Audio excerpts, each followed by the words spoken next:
রাজনীতির ময়দান যেন ক্রমশই চরম নোংরামিতে চলে যাচ্ছে। দিনহাটায় কেন্দ্রীয় মন্ত্রী আর রাজ্যের মন্ত্রী প্রকাশ্যে হিংসাত্মক কার্যকলাপে জড়িয়ে পড়লেন। এনারা মানুষের প্রতিনিধি, আর এনারা নিজেরাই যদি এমন কাজ করেন তাহলে দলীয় কর্মীরা কি করবে? যেখানে সবার উদ্দেশ্য শান্তিপূর্ণ নির্বাচন, সেখানে কোনো মন্ত্রীমশাই কিভাবে এমন কাজ করলেন? এরপর দলীয় কর্মীদের মধ্যে যদি আরও বড় আকার কোনো অশান্তি হয় তাহলে তার দায় কে নেবে? এর জন্যই বিচারপতি অভিজিৎ গাঙ্গুলি বলেছেন যে শিক্ষিত মানুষদের রাজনীতিতে আসতে হবে, না হলে রাজনীতির আঙিনা দুর্বৃত্ত মুক্ত হবে না। মুখ্যমন্ত্রী মমতা বন্দ্যোপাধ্যায় কিছুদিন আগে পড়ে গিয়ে আঘাত পেয়েছিলেন। তার সেই আঘাত নিয়ে সোশ্যাল মিডিয়াতে যেভাবে ট্রোল করা হয়েছে সেটা কোনো ভদ্রতার বা সুস্থ রাজনৈতিক পরিবেশের ইঙ্গিত দেয় না। সন্দেশখালী ঘটনা নিয়ে বেশ কিছু নেতানেত্রী বেশ কিছু কথা বলেছেন, যেগুলো মা বোনেদের অপমানের ওপর পুনরায় আঘাত করা ছাড়া আর কিছুই নয়। একটা ন্যক্কারজনক ঘটনাকে আড়াল করার যে আন্তরিক প্রচেষ্টা, সেই প্রচেষ্টার বিন্দুমাত্র যদি সঠিক প্রশাসন ব্যবস্থা গড়ে তোলার দিকে থাকতো তাহলে সন্দেশখালী কাণ্ড ঘটতই না।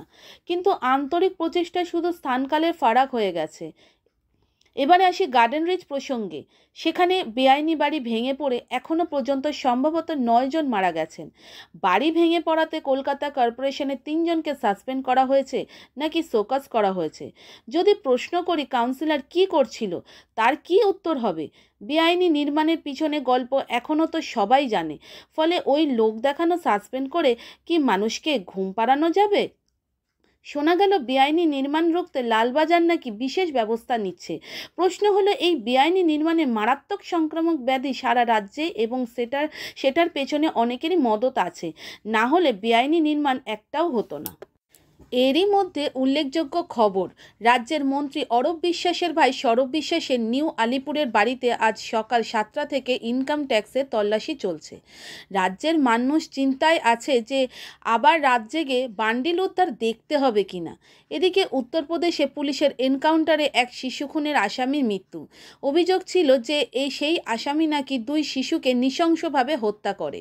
মুম্বাইতে এমনই এক এনকাউন্টার স্পেশালিস্টকে বোম্বে হাইকোর্টে যাবজ্জীবন কারাদণ্ড দিয়েছে। যদি প্রশ্ন করি এই এনকাউন্টার কেন হচ্ছে আর মানুষ সেই সমস্ত এনকাউন্টারকে কেন সমর্থন করছে, তাহলে কি যার উত্তর দেওয়ার দায় তারা উত্তর দিতে পারবে, নাকি পাতার পর পাতা এ বই সে বই থেকে টুকে দিশাহীন অর্থহীন একটা কিছু মানুষের কাছে পেশ করবে, যেটা নিয়ে বড় বড় মিডিয়া বাজাও তালি বলে নাচতে আরম্ভ করবে? আজ এই অবধি আমরা ছোট, খুব ছোট, কিন্তু নিরপেক্ষ চেষ্টা করি সঠিকভাবে সঠিক বিষয় পেশ করার। আপনারা বিচার করবেন, কমেন্টে জানাবেন, ভুল থাকলে নিজেদের শুধরে নিতে পারবো।